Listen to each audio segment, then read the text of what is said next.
And welcome to the first annual GamePro Awards. With your host, J.D. Ross. Hi, everybody, and welcome to a very special edition of GamePro. It's the first annual GamePro Award Show. Now, today, we're handing out awards for game cards chosen as the very best of 1991. And the judges who determined which games would receive these mucho prestigious trophies were the members of Team GamePro. Now, this is a group made up of readers of GamePro magazine, which, as you know, is the #1 source for home and arcade video game information. So, without further delay, let's kick it with a look at who snatched the gold in the Best 8-Bit Game of the Year category. Now, with the 16-bit games coming on strong in 1991, you wouldn't have thought it would be a happening year for the 8-bit game cards as well. So I gotta tell you, when the time came to choose the best, we were surprised by just how many games deserved consideration. But when the dust had cleared, there was only one game that stood head and shoulders above the rest. Ever since this game arrived on the scene last May, gamers everywhere have been blown away by a brand new bunch of green amphibious creatures who are heroes, but not in the half shell. They're the Battletoads for the NES. With graphics unlike anything that had been seen before on the Nintendo Entertainment System, we hear players everywhere saying, "I can't believe this is an 8-bit game card." With phenomenal action sequences combining the very best of games, such as Double Dragon and Teenage Mutant Ninja Turtles, gamers everywhere flocked to the stores to get their copy of this most excellent cart so they could get busy with the adventures of Rash, Pimple, and Zitz, and the quest to defeat the Dark Queen. So the award for the best 8-bit video game of 1991 goes to Battletoads from the folks at Trade West. And stay tuned, because there's a 16-bit Battletoad adventure coming to Super Nintendo very soon. In fact, I just found out that our Game Lab spies managed to smuggle out this tasty preview of the 16-bit version. Check it out.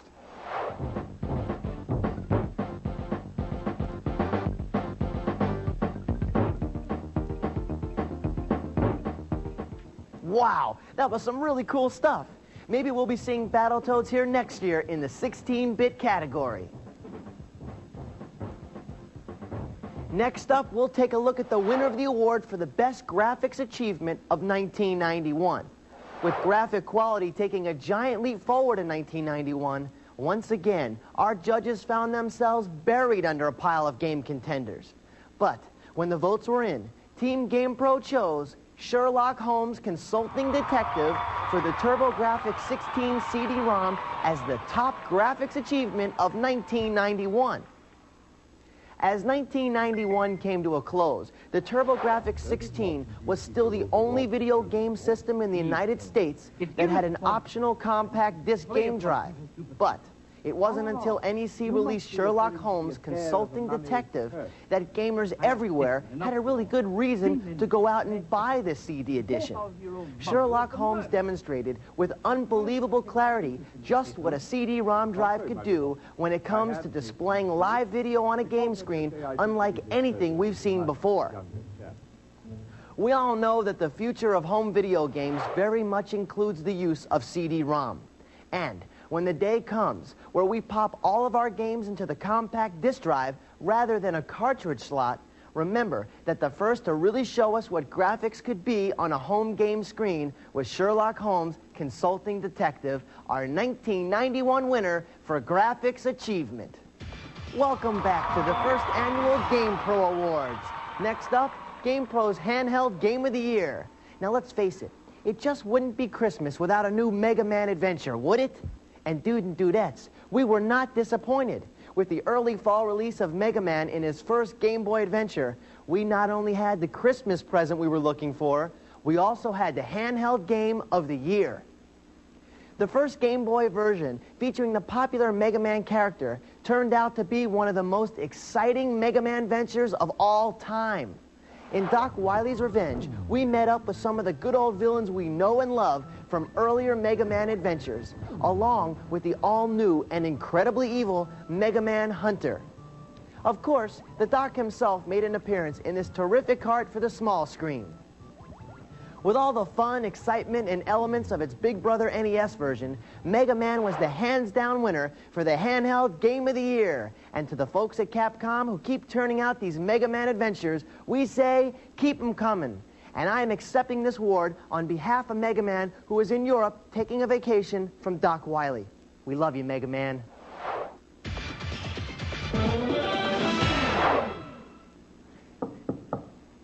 Excuse me. Yeah. Oh, hey, thanks a lot. All right.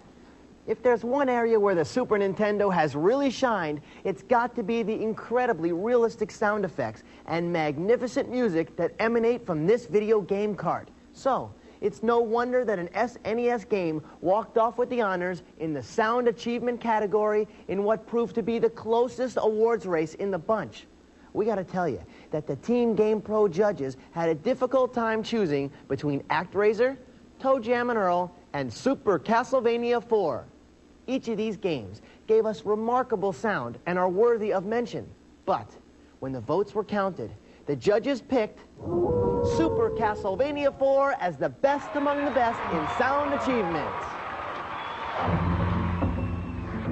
In the Super NES version of the Belmont's long-running battle against Dracula and the forces of evil, we found ourselves exposed to sound effects unlike anything we had previously experienced in the comfort of our own homes. And the music? Well, if you ask me, they ought to release a CD of this stuff, put it on the radio, because these sounds are a stone-cold hit. Our congratulations go to Konami, the company who bring you Super Castlevania 4 and the winners of the GamePro Sound Achievement Award. Way to go, this joystick is yours. Team GamePro's decision is in for the best sports game of 1991. Not. And I could not agree more with their choice. Definitely not. Now, in a year that saw fantastic steps forward in graphic excellence and overall quality in sports game carts, there was one game which stood way above the rest. Get real. I'm talking about NHL hockey for the Genesis. If you haven't yet picked up your controller and faced off in this monster sports cart, you have no idea what you're missing. Sure, the graphics are excellent. The sound effects, top-notch. But what this game is all about is realism and action. As your players glide across the ice rink, you can feel it all happening. There's penalties, power plays, and hey, what would a hockey game be without fights? Choose your team from a full complement of NHL hockey clubs created to accurately represent each team's real-life strengths and weaknesses. You can even change lines just like a real hockey team would, depending on the situation you face in the game. Hey, look, I gotta tell you that NHL hockey is the absolute state-of-the-art in sports game action, and we congratulate our friends at Electronic Arts for hours of exciting game-playing action. Hey, guys, keep them coming. While it seems that everyone enjoys a good shoot-'em-up game, a hot sports cart, and a solid role-playing game, it takes a certain kind of game pro to truly enjoy puzzle strategy games. Rather than just shoot and run, these carts make you think and plan. They add an element of brain power that doesn't always exist in other home or arcade game formats. Some solid examples of puzzling excellence are one of my favorites, Tetris, Dr. Mario, and Columns. While there were a number of puzzlers that our panel of experts took a look at this year, the GamePro Teamsters felt that the most exciting and strategy game of 1991 was Baseball 2000 for the Nintendo Game Boy. This highly absorbing, first-person perspective game of dodgeball in elaborate mazes is one of the great mind-benders of all time. It takes thought, planning, and overall strategic ability to make it through this fine excuse to rush out and go get yourself a Game Boy. And with the Nintendo 4-player link, this game becomes a multiplayer blast that deserves to be picked out as the best of the rest. Baseball 2000 is brought to you by the people at Bulletproof Software, and to them we say, congratulations.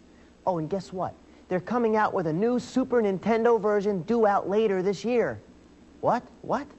You want to see it now? Well, I guess we could arrange a little preview of the 16-bit version for you. So take a look at this.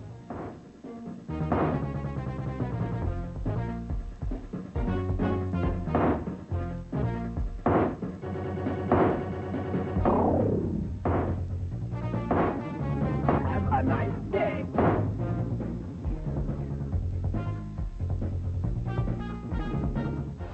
Sweet. I think we're definitely going to want to check this one out when it hits the stores.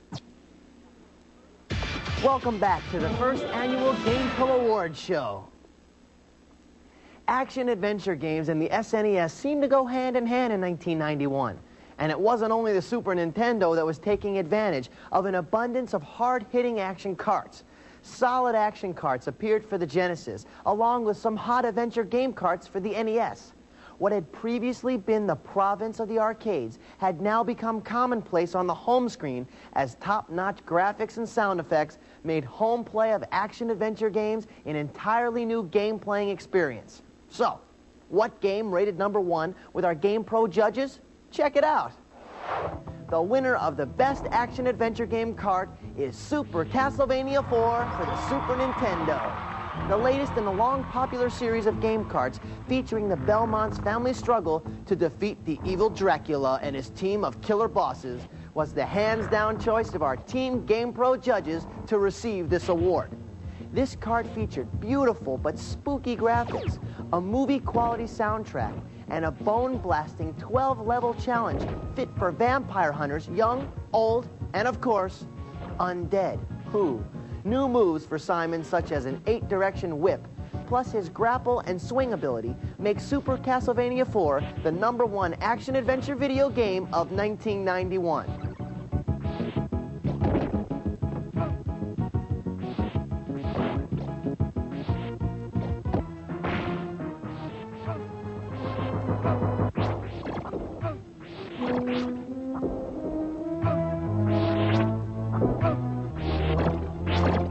Again, we congratulate Konami for its achievement in Super Castlevania 4 and anxiously await the next installment of this long-running series.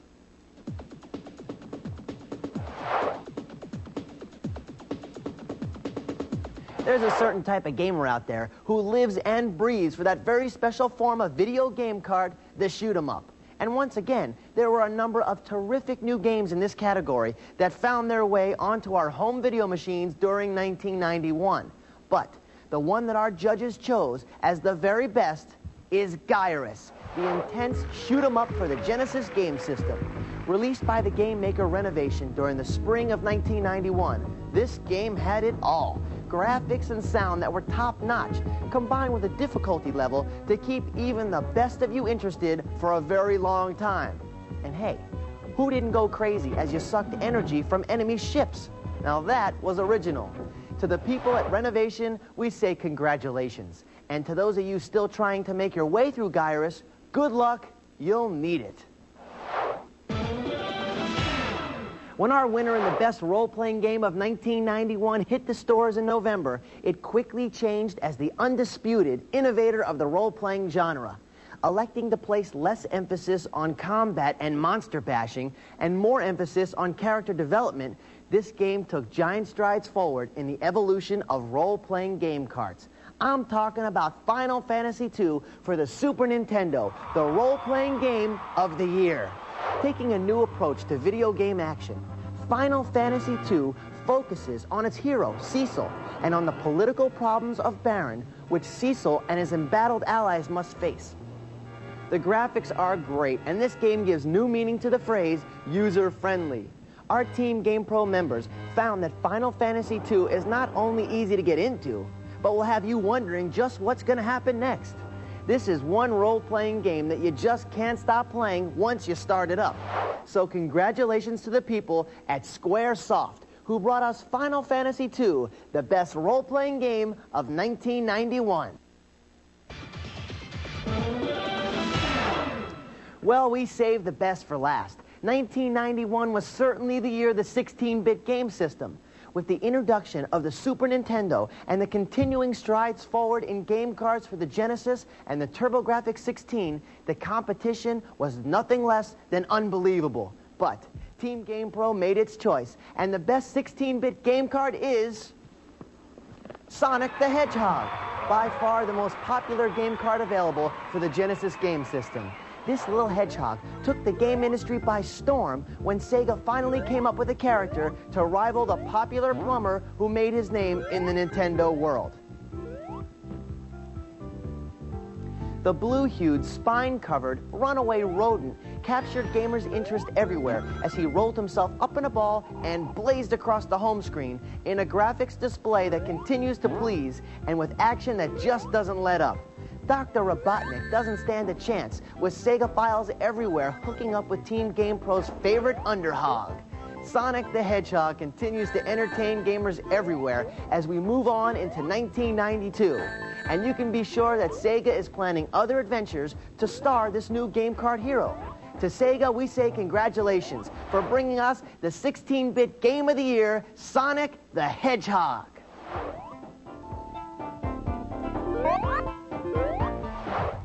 Well, that about does it for this year. To all the winners, we offer our congratulations and our thanks for hours of game-playing enjoyment.